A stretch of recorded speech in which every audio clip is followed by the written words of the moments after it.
word of the Lord came to Jonah son of Amittai. Go to the great city of Nineveh and preach against it, because its wickedness has come up before me. But Jonah ran away from the Lord and headed for Tarshish. He went down to Joppa, where he found a ship bound for that port. After paying the fare, he went aboard and sailed for Tarshish to flee from the Lord.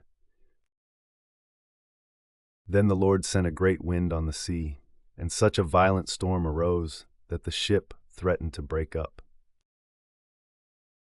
All the sailors were afraid, and each cried out to his own god, and they threw the cargo into the sea to lighten the ship.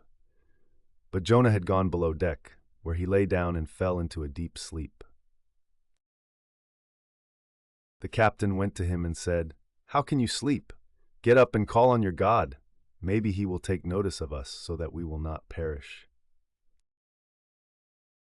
Then the sailors said to each other, "Come, let us cast lots to find out who is responsible for this calamity." They cast lots, and the lot fell on Jonah. So they asked him, "Tell us, who is responsible for making all this trouble for us? What kind of work do you do? Where do you come from? What is your country? From what people are you?" He answered, "I am a Hebrew, and I worship the Lord, the God of heaven, who made the sea and the dry land." This terrified them, and they asked, "What have you done?" They knew he was running away from the Lord, because he had already told them so. The sea was getting rougher and rougher, so they asked him, "What should we do to you to make the sea calm down for us?" "Pick me up and throw me into the sea," he replied, "and it will become calm. I know that it is my fault that this great storm has come upon you." Instead, the men did their best to row back to land, but they could not, for the sea grew even wilder than before. Then they cried out to the Lord, "Please, Lord, do not let us die for taking this man's life. Do not hold us accountable for killing an innocent man, for you, Lord, have done as you pleased." Then they took Jonah and threw him overboard, and the raging sea grew calm. At this the men greatly feared the Lord, and they offered a sacrifice to the Lord and made vows to him.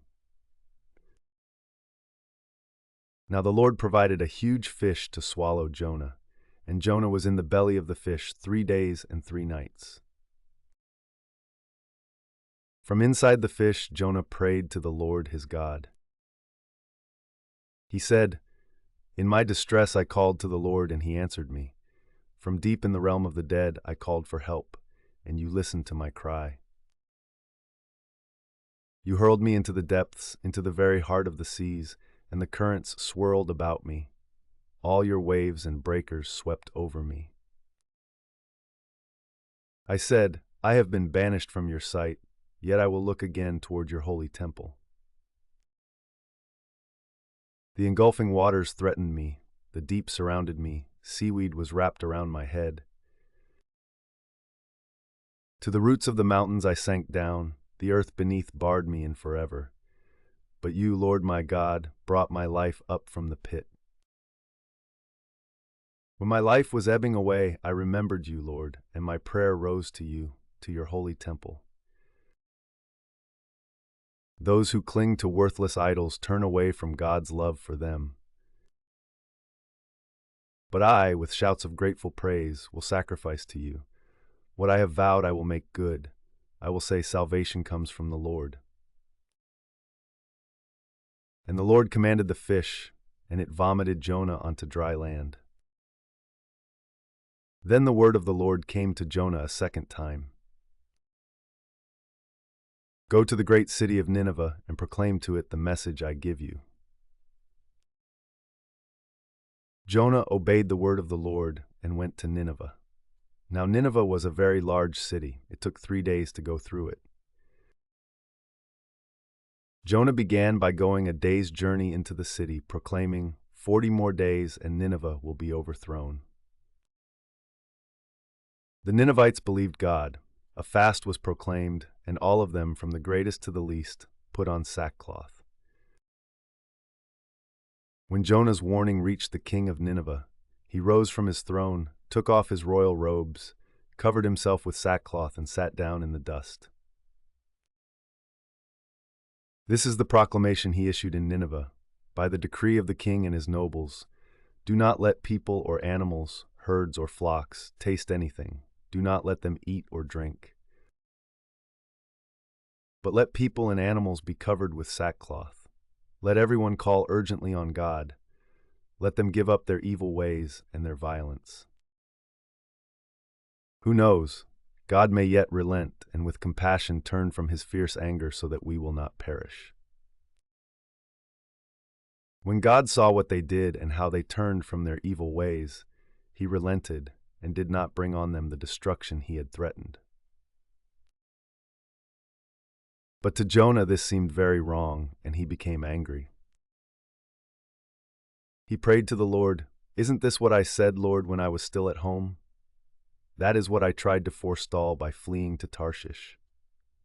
I knew that you are a gracious and compassionate God, slow to anger and abounding in love, a God who relents from sending calamity. Now, Lord, take away my life, for it is better for me to die than to live." But the Lord replied, "Is it right for you to be angry?" Jonah had gone out and sat down at a place east of the city. There he made himself a shelter, sat in its shade, and waited to see what would happen to the city. Then the Lord God provided a leafy plant and made it grow up over Jonah to give shade for his head to ease his discomfort, and Jonah was very happy about the plant. But at dawn the next day, God provided a worm, which chewed the plant so that it withered. When the sun rose, God provided a scorching east wind, and the sun blazed on Jonah's head so that he grew faint. He wanted to die and said, "It would be better for me to die than to live." But God said to Jonah, "Is it right for you to be angry about the plant?" "It is," he said, "and I'm so angry I wish I were dead." But the Lord said, "You have been concerned about this plant, though you did not tend it or make it grow. It sprang up overnight and died overnight. And should I not have concern for the great city of Nineveh, in which there are more than 120,000 people who cannot tell their right hand from their left, and also many animals?"